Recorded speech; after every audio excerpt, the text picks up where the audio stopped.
जब अपना पौधा कोमल होता है तो वो अंदर पोटे के अंदर ही अंडे दे देती है।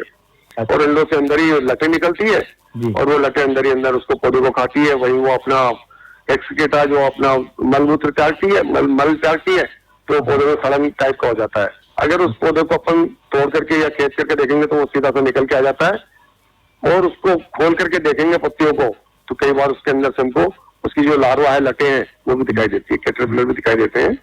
अच्छा। तो ऐसी स्थिति में जहाँ अभी फसल छोटी हो और जहाँ अपन उपाय कर सकते हैं, तो इसके लिए सबसे बेस्ट तरीका होता है आपका कार्बोफ्यूरॉन जो दवा आती है 3% के इसके दानेदार वो आते हैं, जैसे अपने फोरेट आती है वैसे दानेदार रहता है, ग्रेन्यूल रहते हैं इसके। तो वो आप करीब 10 किलो 4 बीघे में 2.5 किलो प्रति बीघे के हिसाब से आप उसको लेकर के और आप उसको समान रूप से एक साथ रूप से अपने खेत में भुरकाव कर दें। तो ये घोल बना करके ही करें साहब? नहीं, घोल नहीं, इसमें घोल नहीं, दानेदार आता है ये। तो दानेदार तो आपको भुरकाव करना है इसका। तो भुरकाव या तो बजरी के साथ मिला, बजरी के साथ में कर लें। अगर जैसे आप 2.5 किलो को नहीं फेंक पा रहे तो बजरी के साथ में कर लें जी। या आप अगर बहुत आसान, अगर आपने जो आपकी फसल ऐसी है जिसमें आप एंटर घुस सकते हैं खेत के अंदर जी, तो पोटे पोटे के अंदर डालते चल जाए तो बहुत ही बढ़िया। 2-2 3-3 डाली अगर डाल दे तो बहुत बढ़िया है। तो वैसे भी उसका नियंत्रण होता है। लेकिन अगर आप जमीन में भी डाल देंगे तब भी जैसे भुरकाव करेंगे तो वो पौधे के अंदर प्रवेश कर जाता है जी, जाता ही है ना। ये है। दूसरा जो है, अगर आप तरल दवा के रूप में काम में लेना चाहें तो अपनी प्रोपेनोफास 50% की जो दवा आती है उसकी 30 से 40 ml प्रति लीटर, वो प्रति 15 लीटर में 30 से 40 30 से 40 ml दवा एक टंकी जो 15 लीटर की अपनी आती है उसमें मिला दे साहब, उसमें मिला करके और आप इसका स्प्रे करें तो इसका प्रभावी नियंत्रण आपका हो जाएगा। दीमक की अगर बात करें तो दीमक के लिए किसान भाइयों को शुरुआत से ही काम करना होता है। जब खेत की तैयारी करते हैं ना तब से ही अगर आप दीमक का नियंत्रण करेंगे तो ही प्रभावी नियंत्रण दीमक का हो पाता है। खड़ी फसल में दीमक का इतना प्रभावी नियंत्रण नहीं हो पाता, हालांकि फायदा मिलता है उनको।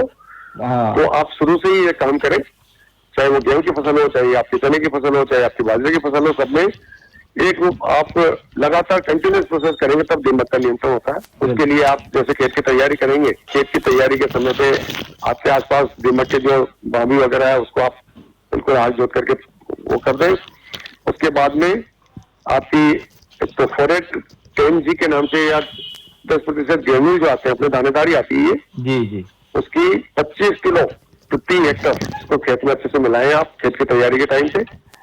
या आपका जो फिप्रोनिलाज रिजेंट के नाम से आप जानते हो जी, जो आप दीमक के नियंत्रण के लिए काफी काम में लेते हैं, रिजेंट आती है 3% की वो दानेदार आता है, उसके ग्रेन्यूल्स आप लेकर के वो भी आपका 25 किलो प्रति हेक्टर के हिसाब से उसको खेत में मिलाना होगा। ये आप कर सकते हैं। अगर खड़ी फसल में आपकी प्रॉब्लम आती है, इस समय दीमक की दिक्कत आ रही है क्योंकि बाजरे में बहुत नजर आती है, तो उसके लिए उससे आपको क्लोरोपाइरिफास नाम की एक दवा आती है, क्लोरोपाइरिफास 20% की, उसकी 4 लीटर मात्रा 4 बीघे के लिए उसको आप किसी बजरी में या बालू मिट्टी में मिला करके एक साथ रूप से खेत में बुरकाव कर दें। और बुरकाव करते टाइम पे ध्यान रखें कि जमीन में अच्छी नमी हो खेत के अंदर, या आप जैसे बारिश होकर चुकी है तो उसके तुरंत बाद इसका उपयोग कर लें।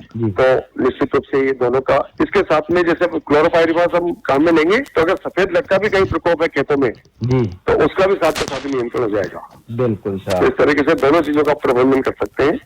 बिल्कुल साहब योगेंद्र जी, आपने हमारे किसान भाइयों को बहुत ही अच्छी जानकारी दी, को बहुत बहुत धन्यवाद सर।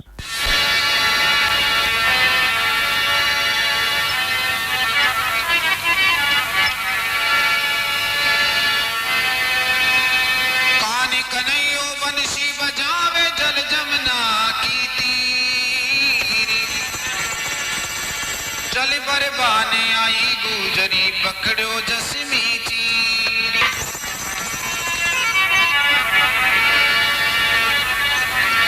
भगवान श्याम